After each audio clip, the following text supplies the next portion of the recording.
रुक्मिणीचा नाथ पंढरपुरात विटेवरी उभा दिसतो, भोळ्या भक्ताला पाहून हसतो.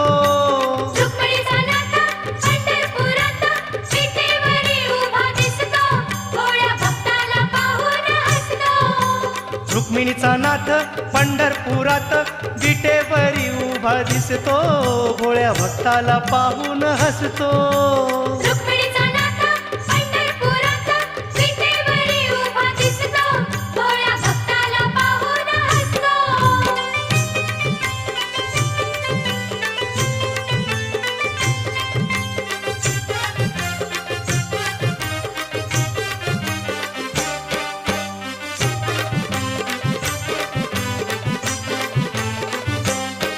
जाच जणीच पाहुनिया खांद्यावरी तो कांबळ घेतो.